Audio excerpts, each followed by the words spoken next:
Anthony Jenkins, our race director, and Steve Owen, a name that many will know in the paddock as our driving standards advisor, have been really critical on the overlap and also the positioning of the cars. There should be two really neat lines guided by those first two straight across the grid markings here. Two nice straight lines with no overlap, and obviously they go when the red lights extinguish or go out. So very, very closely. We're trying to build up the back there with Taguchi-san falling a little bit behind off the start here will affect those cars off the rear of the grid. Is Jim Policina going to try and sneak away here from the second row of the grid? They unleash the Ferraris. Great start by Antoine Gattani. Final one of the weekend here, live on the screens of 7. An awesome array of beautiful sports cars making their way through turn 1 for the first time, and all of them with the prancing horse getting a little bit of wheel bouncing off the curb there. Was that Jim Policina in third place? And Campbell with a great start there around the outside of Policina, held onto it, a little bounce across the grass there, but managed to pull the thing up and luck himself in behind Enzo Cheng there. So I think he's going to have his eyes on here as well to stay with Enzo. I think he's got the pace there to be with him, and with Jim behind, that group might have the pressure on them to kind of push towards that pressure on Antoine. Antoine makes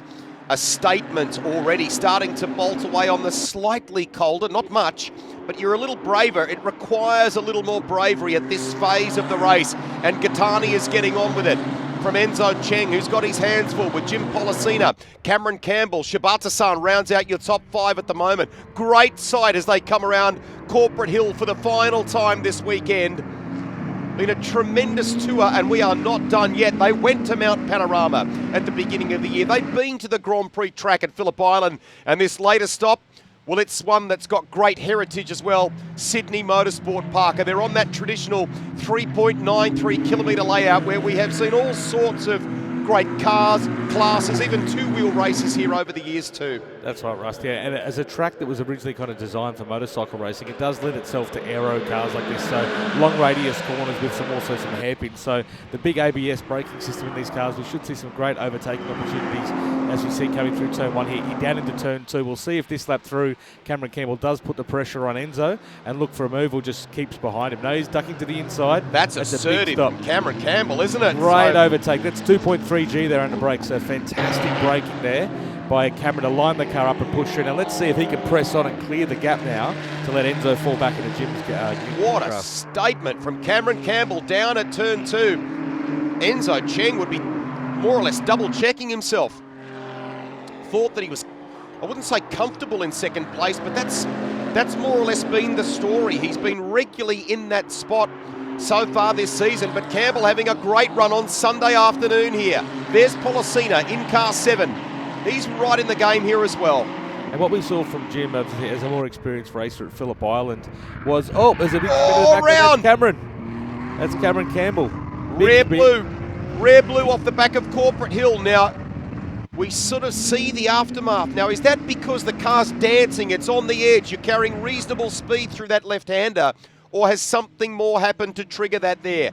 Cameron Campbell loses that second place. Let's have a little look closer on the replay here. You come in and let us know. And Rusty, if you do remember, he ran wide at turn 1 on the start. So I wonder if maybe he might have a slight pressure loss or something in the tyre there that could have caused that. Or just on a slightly cooler tyre, he sort of tipped it a little bit harder than expected. But on lap 1, he did run wide at turn 1 and take quite a lot of curb there. So let's hope he hasn't damaged that tyre, because that could really take him out of the race. A little bit of clarity there for you too, and that clears up that Enzo Cheng was absolutely not involved at all. So Gattani now leads by 4.1 seconds. Cheng is back up to second place now, and I tell you who's looking racy in the MC Corsa entry. That is Jim Policina at what is effectively his home venue. He is racy. And as I was sort of touching on Rusty before, we saw Cameron have that off there at Corporate Hill. Jim at Phillip Island really had a strategy of using the traction control to try and help save the tyre to the end of the race. So it'd be interesting to see if he just does the sort of old Wiley here and stays behind, keeps the pressure on Enzo for a while to make him work his tyres harder, to make that overtake a little bit easier. Because he did say to me yesterday, he said, I didn't feel like I had the pace at Phillip Island, but knowing the track here, he might have the pace to try and chase down Antoine over the course of the race. So it'll be interesting to see how this plays out. Shibata-san, I think they're now up in an excellent 4th place. That just adds to what's been a terrific weekend started Sunday morning with a very strong performance in qualifying, and that's solid in the 181 at the moment, sitting in 4th place. And P2 in class for that copper shell as well, Rusty. So another podium for him today would be a fantastic result. He's such a lovely guy, and he's been driving really, really well all weekend since getting here. And it would be great to see him, great to see him on the top step. But I think Enzo does have the pace out right at the moment. We have representation too from dealerships all around the country. So we have technicians that have come from Italy to be a part of this, but we also proudly welcome in and encourage the involvement of the various dealerships around the country too, don't we? Like Zagami that we saw there a moment ago alongside, on the side, I should say, of Shibata San's car. That's right. It is a dealer network-based series. So as Filippo Zanier said on the grid walk, the dealers do get heavily involved. Obviously, MC Corsa there, which is our Ferrari Sydney dealership as well. So they obviously have their own service technicians that are Ferrari trained working on the cars, but also alongside race technicians and crew that are coming from overseas, be it AF Corse. So the famous name you know that run the cars and have won at Le Mans many times over, those same guys are here helping work on these cars this weekend. We've spoken on many occasions too about the calibre of driver coaches. Should point out that within some of those that coaching staff, people like yourself, you've regularly gone to Italy for various courses as well around the cars and the requirements for projects like this. As we go to the pit lane here, and I think, is this Campbell? And maybe there is a bit more to this story. We'll chase that for you. And I'm not sure if we got a replay of it, but on that start when he ran wide through turn 1, it looked innocent, but the car did get quite a bit of air on that front right-hand corner. So I'm not sure if maybe it could have been a sway bar or something like that, maybe damaged on the other underbody of the car that could have caused the car to rotate so heavily. Yeah, we did see it, didn't it? It just sort of touched the very edge of the curbing there off the exit, I think, of 1 on the approach to 2. And it seemed to kick that right front up. So maybe something isn't quite right underneath that has exacerbated that off around Corporate Hill there before. 212. Michaud Stefan, he's had a great run so far. He's now leading the Trofeo 408 Championship as well on results after race 1. Jared Ferrari, who's been so quick and consistent this year, unfortunately didn't make it to this round, which has let Michaud now pick up enough points to be comfortably in the lead of that championship. That'll be one that I think will certainly, from Jared's perspective, big that'll move here. entice Mark him. Hutters. Yep. Big move on Taguchi. Taguchi let him through, but not a huge amount of space. They're polite, but not overly polite. A great move by Mark. He did have a lot of pace in the other race yesterday evening, but after that spin, kind of lost his track position. So I think he's really trying to assert himself here in the early stages of this race. Arguably, the tempo's gone up a little notch this afternoon, I think, hasn't it? There's a lot going on. There are busy camera people around the track today, Rusty. Back we go. So Gattani's lead is just on 2 seconds. He has the fastest lap of the race so far with a 1 minute 31.19. Well done to Enzo Cheng. He has not completely let Antoine Gattani disappear from his sights, and even Enzo's own best lap is only sort of 4 to 5 tenths off of Antoine's best. Yeah, that's a great result for Enzo. I mean, he was 3 tenths in qualifying, which I was really happy with, but on race pace is where we have seen Antoine sort of superior so far this year. He's been quick and consistent, so it's great to see those front guys all sort of progressing at the same pace now. Now, we saw the Campbell car in the lane there before. I think Chris might have a little more on this. Let's take you to pit lane. Well, you mentioned about the high calibre of driver coaches we have. They don't get much better than Josh Buck. And Josh, can you tell us what the issue was? Was it something in the first kind of few corners there? He went wide and then had the spin. What's been going on for Cam?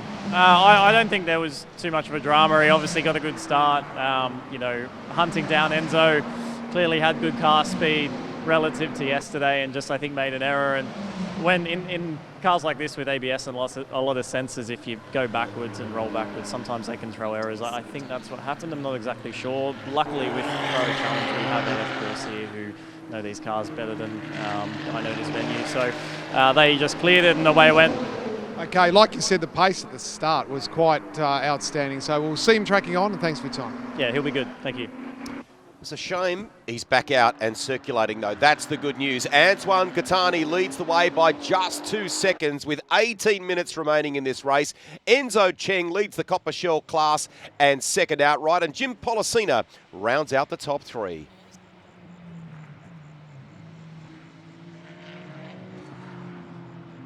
A couple of others starting to show some pretty reasonable form on the timing monitor. We just need to keep in the back of our minds about Pollicina there. He's only 2.2 off Enzo Cheng there in third place. Our top 3, pretty close at the moment. There you go. That's the real-time look at how things are at the moment for the best three in the race so far. And Jim with those headlights glaring. There's obviously a man on a mission here wanting to fill the rear vision camera on this car with as much headlight as possible to put the pressure on Enzo there.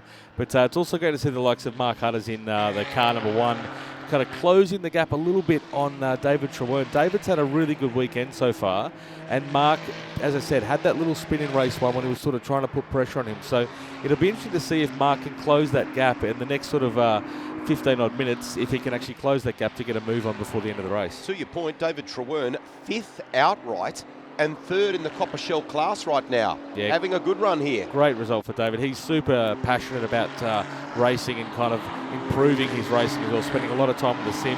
His coach, Lockie Manif, and he, really bonding well together. There's always a bit of flack with each other on social media about their results in both their racing at the moment, which is always great to see.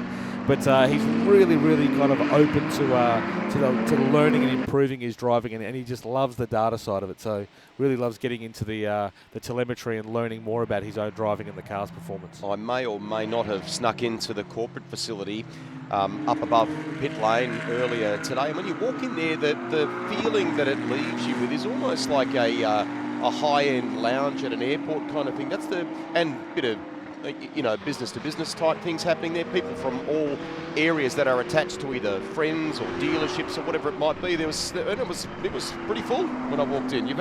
There's a big audience, Rusty, up there. We've got about 130 people a day in that lounge, which is great. And as you saw from the grid book, a lot of friends and family. A lot of them are probably Antoine supporters, it looked like.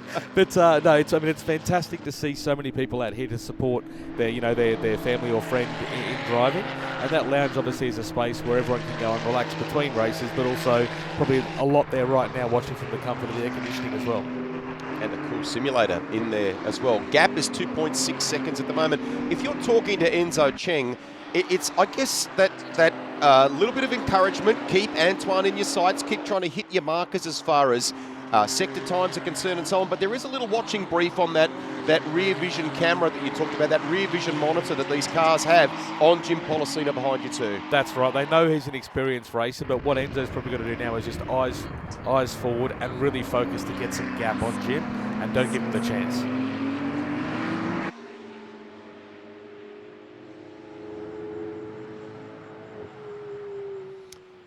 Little bit of a moment for Jim Pollicina as he chases Enzo Cheng out of turn 8 there.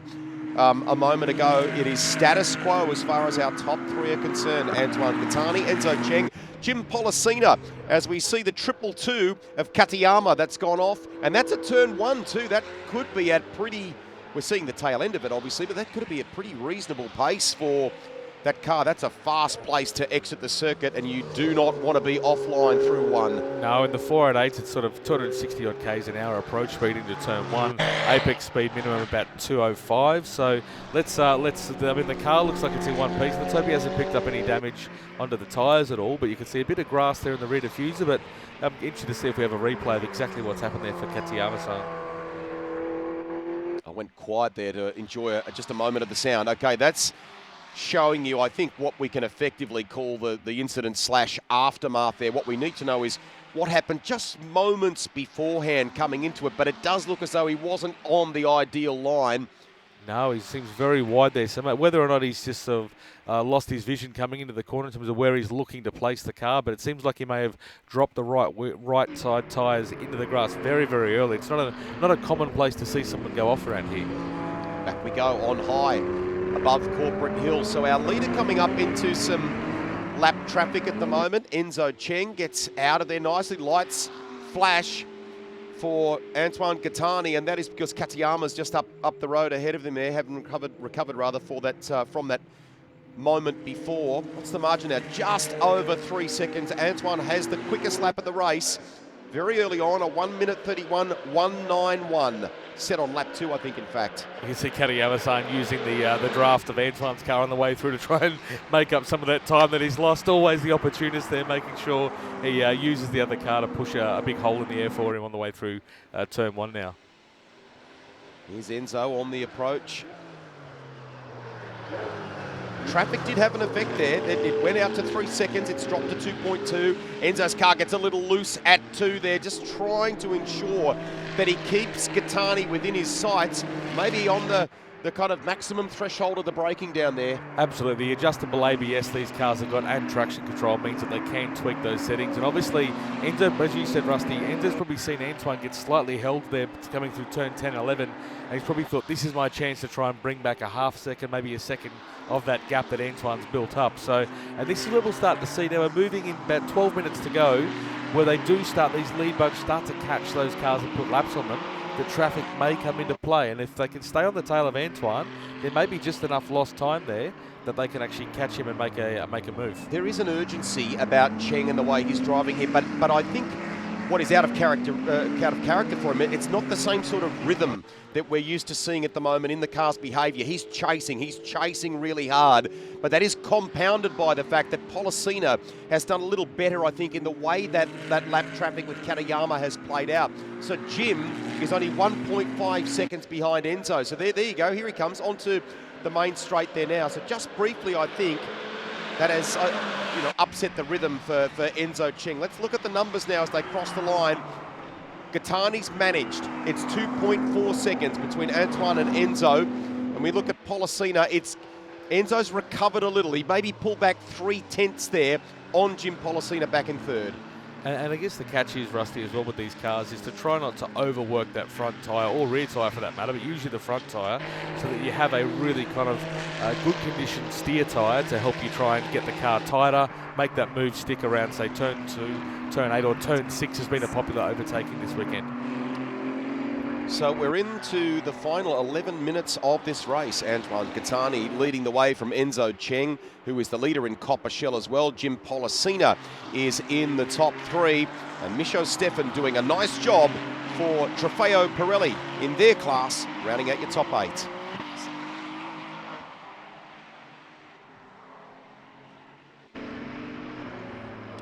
Other stories, caught up with Tony Baildon there at lunchtime there too. He's 10th place at the moment, and earlier in the weekend we covered with some detail David Frisch's rebuild, the repair job that's gone on to that car. Nice to see it in the top 10 at the moment, running in 9th. Yeah, Frischo's one of the loveliest guys, him and Tony as well. So as I think I mentioned at some point, that incident in Phillip Island couldn't have happened to two nicer competitors. They're both really it's great to see them both back on the track, because they are lovely guys. They're both fierce competitors, and to see them in P9 and P10 at the moment battling away is great to see, because I'm sure they're going to be high-fiving each other at the end of this race. Third stop on the tour. People will be interested where they can find out a little bit more about the Ferrari Challenge Trofeo Pirelli Australasian Series, and where we're off to next for round 4. Yeah, the easiest way, Rusty, is to go to Ferrari.com and go through to the Corsa Clienti, the racing pages. The full calendar's there. Our race, round 4, is back here at Sydney Motorsport Park, which will be a standalone Ferrari event. So Ferrari Challenge, Club Challenge, and a whole bunch of other activities. So if you love the prancing horse, that is the dates to put in your diary, which is 28, 29 of June here at Sydney Motorsport Park. Great festival. Do not miss it, whatever you do. And as you heard there from Ren, all the details available on the website. We'd love to see you here. So down the main straight they come, less than 10 minutes to go.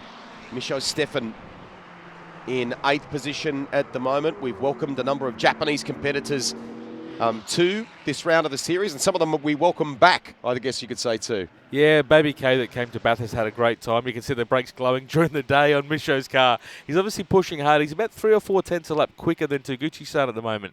But again, the 488 versus the 296 does make it a little bit harder to pass around here with the horsepower difference of those two cars and the aerodynamics. So it'll be interesting to see if Micho holds his position of P1 in class of Trofeo Pirelli 488, or he tries to push another step through into P7 outright. On the main straight they come once again. Cheng's been able to find a few tenths. In fact, he's trimmed it to 1.8 seconds. Antoine Gattani, is he just managing this with 8 minutes remaining? And it looks like they may have gone past Baby K there in car 275. So maybe there was a little bit of traffic there that's caused that he might have caught up in that other overtake we've seen there. We didn't quite catch that on camera, but I think, as you say, he might just be managing this. Or, I mean, Enzo was also driving a fantastic race, really consistent laps, and he's sort of eyes forward, obviously, and he's really trying to keep Jim Pollicina at bay behind him. Maybe a little of what Renato talked about at the beginning of the race, where we're managing and looking after the rubber to have a real good run at the end of this race, is starting to perhaps become a factor.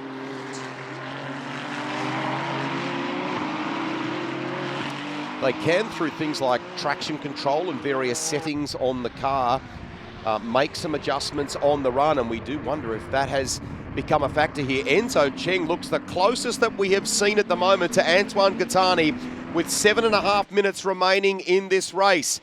Is Gattani just about controlling, managing, looking after the gap, looking after the car to get it home and continue that unbeaten streak that he enjoys here in Ferrari Challenge Australasia? Or is this the moment where Enzo Cheng really puts a stake in the ground and shows him what he's capable of? Enzo's pulled another half a second that last lap. I'm interested to see how close he gets now. 3/10 just in the middle sector. Less than a second. Less than a second now. This is a fantastic drive by Enzo.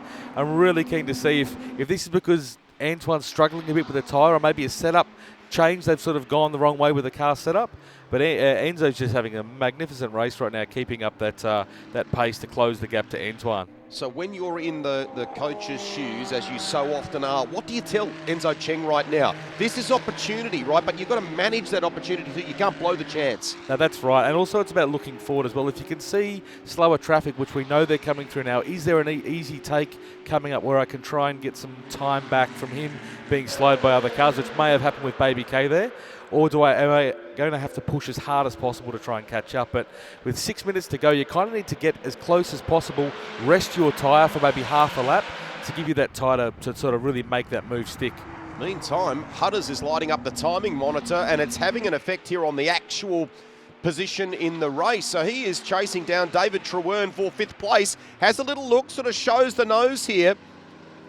Trewern in the car in front, number 127, keeps it in front, but there is a level of defence in this, in the way that he's driving the car. And also they've got a sort of little mini team within this called Red 3 Racing, which is Mark David and David Frisch. So they're kind of quasi teammates here as well from the same dealership, but obviously they're both here to race. And as I said earlier on, it's great to see Mark closing in, because he did have that little spin at turn 2 when he was trying to fight this battle in race 1 last night. Unfinished business. Yeah, unfinished business, and he looks like he's got pace at the end of this race. 5 minutes to go. Hutters versus Trewern. We go around Corporate Hill. He's not in the ideal line there, Hutters, and I think has had to get out of it. But car is fast. Gap at the front, just as we continue to watch the fight there for 5th place. Gattani, 0.9 of a second. He's kept the race lead, but it's down to 0.9. Cheng is energised by that. Policina 3.2 seconds behind Enzo Cheng. And in that position that Hutters was there as well, you want to try and use, you mentioned before about coaching, using things like the aerodynamic, the drafting effect. So the slipstream down the front straight, it's a long straight. Even if you're not going to have the look at turn 1, you might size yourself up for a lunge at turn 2. And using that slipstream is sort of free horsepower. It really closes the gap effectively, but you don't want to lose that advantage coming onto the straight. You want to try and maximise that so you can really get the free toe down.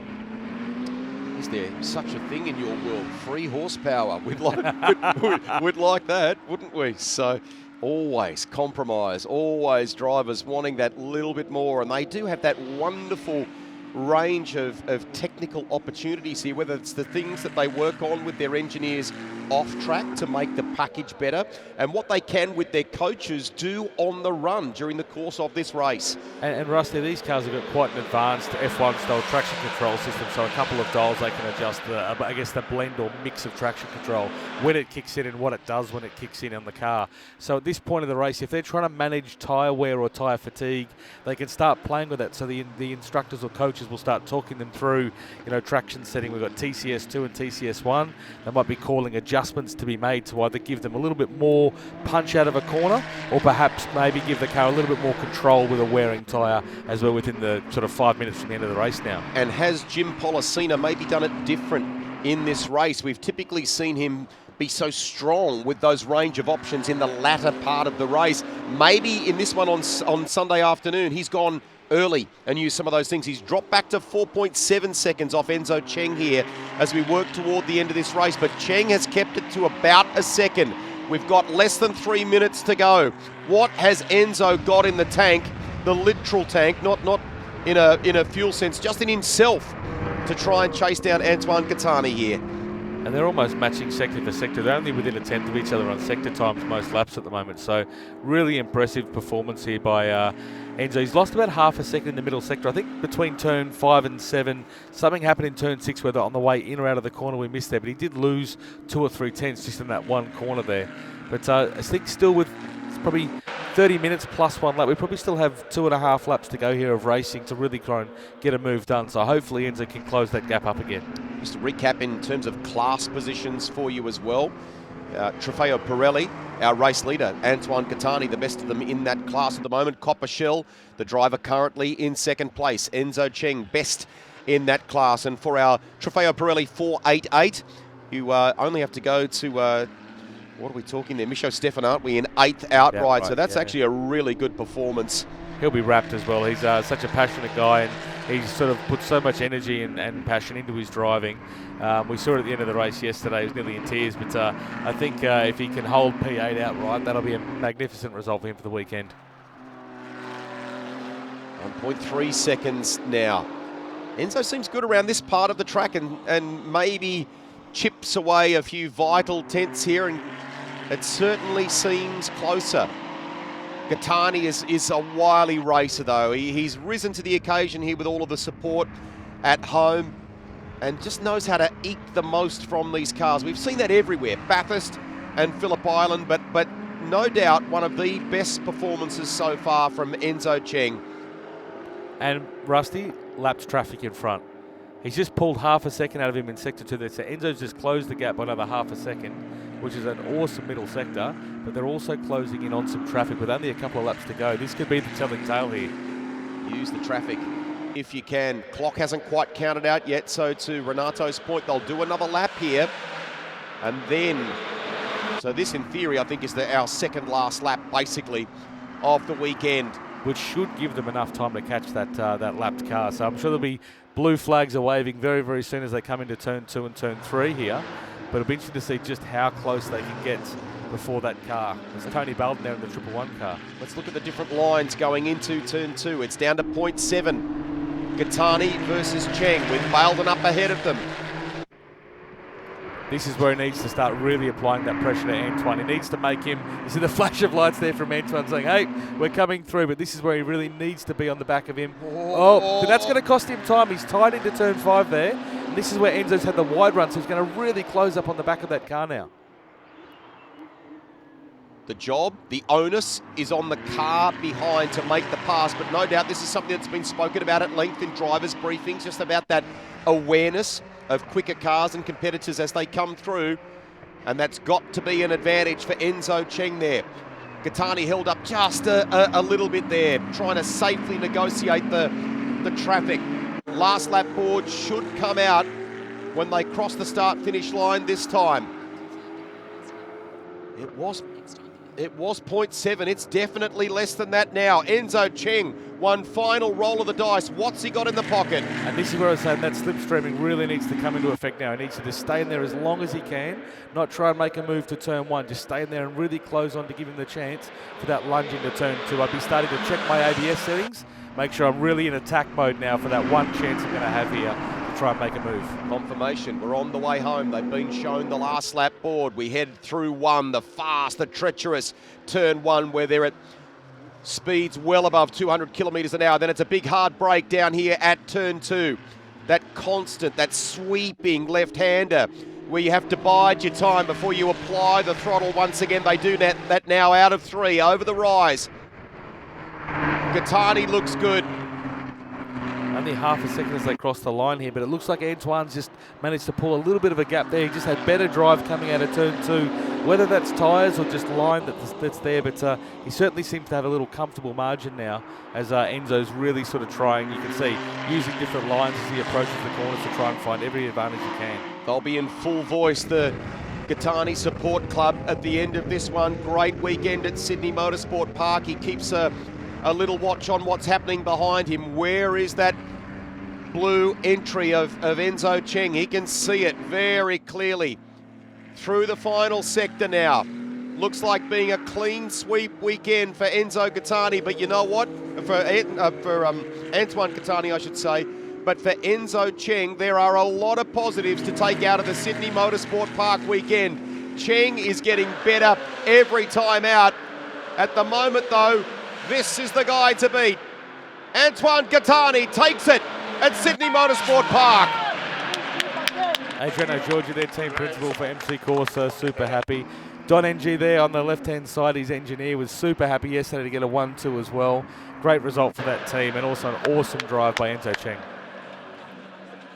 That's an understatement. Policina will get home in third place, but in the end it's some 8.1 seconds behind Enzo Cheng. So maybe all that good work, all that pace that we saw, maybe the strategy play was to do that in the early part of the race, but it's still at home, a rock-solid third place. And for Micho Steffen, well, getting ahead of David Frisch there to get P8 by the end is a fantastic race for him. One of the standouts for me as well, Shibata-san from Japan, to come in P4 outright, second in Copper Shell. That is an awesome effort for his first time at this circuit.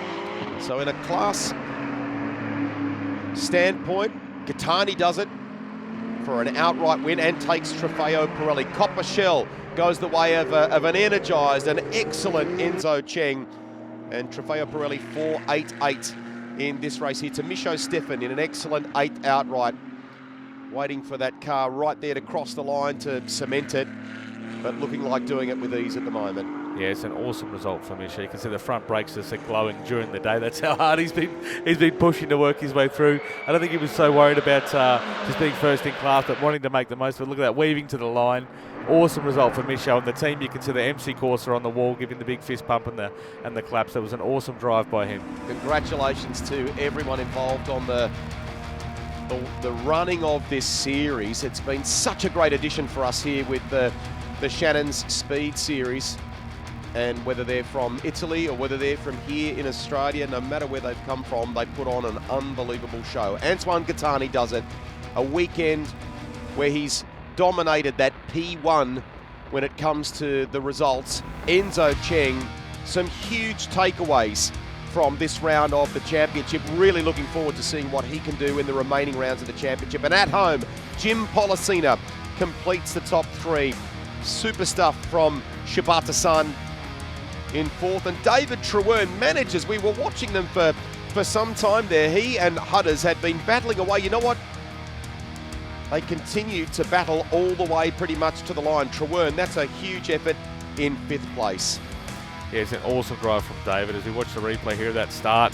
This one we'll see Cameron Campbell as well, but there was a great lunge from the back there. Shibata-san, I didn't realise at the start, but it was really at this front end here. It was quite busy. Enzo holding the outside line, tucking the nose in, but Cam Campbell just kept the pressure on, ultimately running wide here across that curb. And this is where we thought maybe there was something picked up. Turns out it didn't look as bad on the replay there as we thought it was, but it was still a big move. Probably 215 k's an hour through there. It's a bit of a speed bump at that speed. He would have good pace in the early part of this race, Cameron Campbell, but ultimately would make a trip to the pit lane. Here he is putting pressure on Enzo Cheng, and for a time up into 2nd position. And he looked very aggressive there. Like, he really made the move early. Coming through turn 3, took a lot of curb on the car, but this is where he came through here. Corporate Hill, just lost the rear, bit over the bump. Luckily didn't flat spot the tyres too hard. Managed to keep it off everything, and that extra runoff here we have at Sydney Motorsport Park is fantastic. Really does arrest the car quickly with that any issues. Katayama with a big excursion there. I'm still not quite sure. It'll be interesting to look at the video and data of that and see exactly what happened. That's a big, fast place to go off there. I'm lucky he didn't make it all the way to the wall. Enzo Cheng kept eating into the advantage of Antoine Gattani, and in the end, when the checkered flag flew, it was only half a second, but Gattani dominates at Sydney Motorsport Park.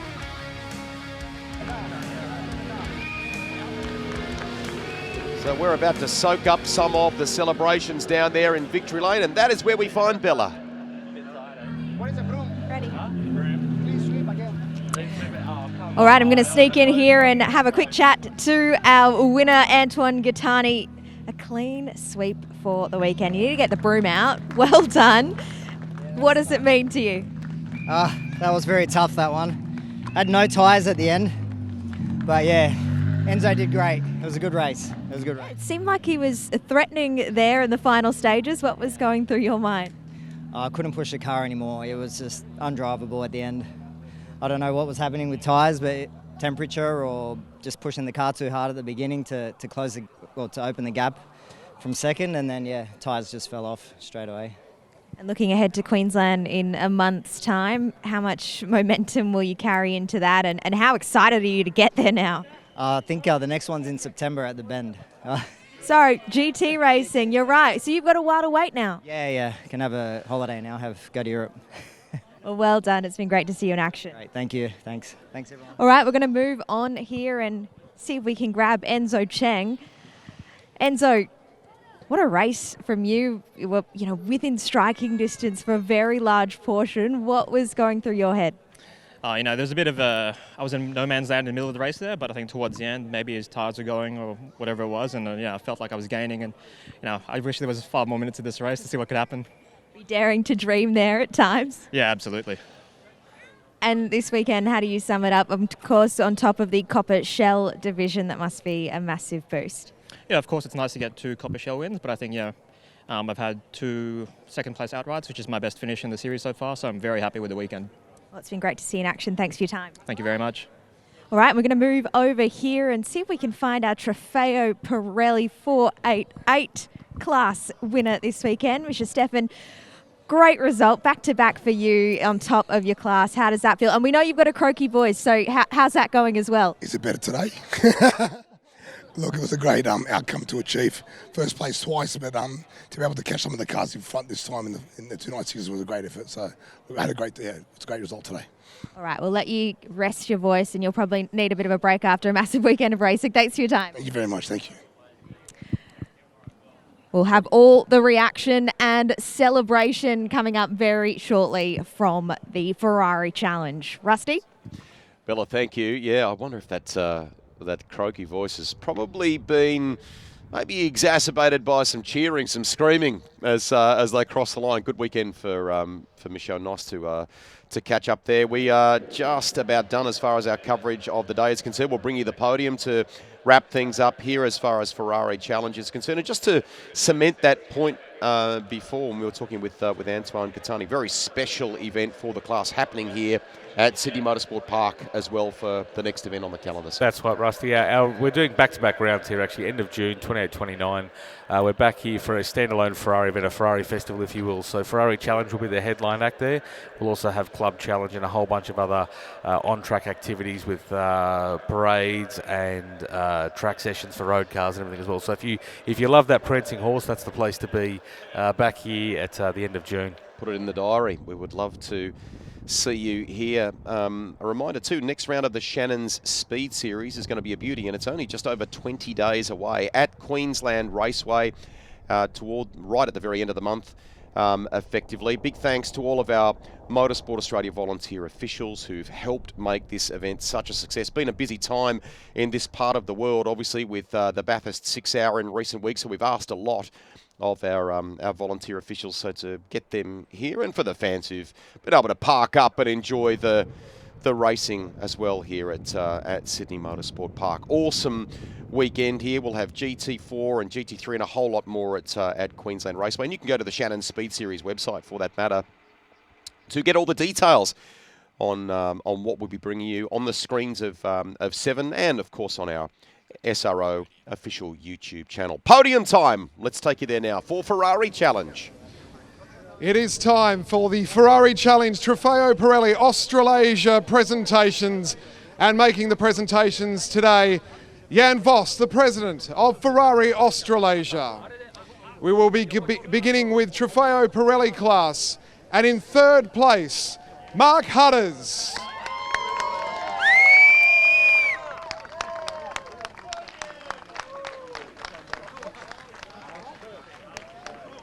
In second place, Jim Policina.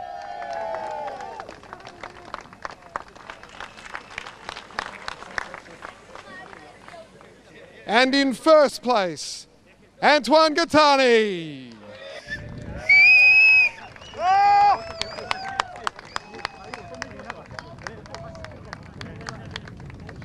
We also welcome our dealer, Ferrari Sydney. Woo!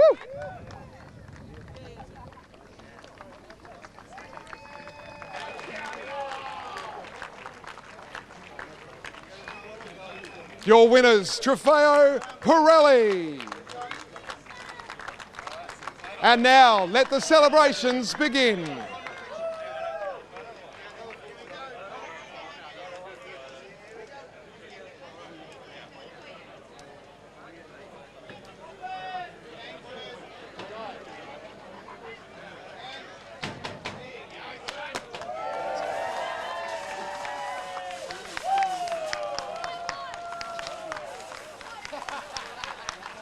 And congratulations to our three men. Let's now reset the podium for our Copper Shell winners for today. In third place, David Chuan.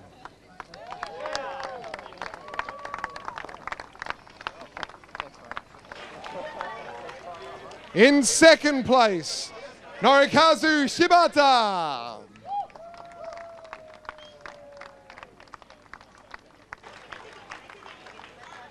And in first place, Enzo Cheng. And once again, we congratulate our dealer, Ferrari Sydney, for Copper Shell.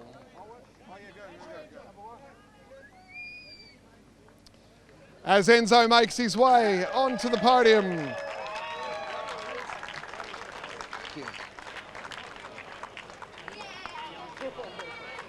And our dealer again, Ferrari Sydney.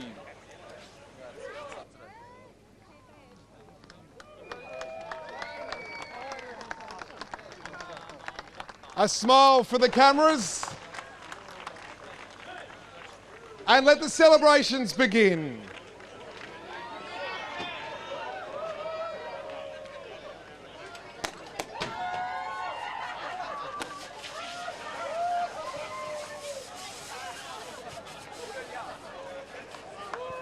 And finally, the trophy presentations for Trofeo Pirelli 488.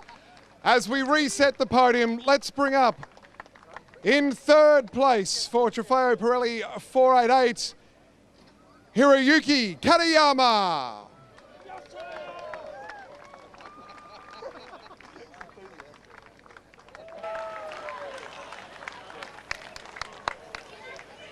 And in second place, Baby K.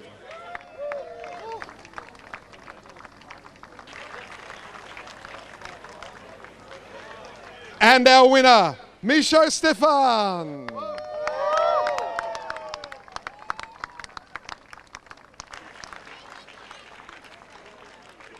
And our winning dealer, Ferrari Sydney.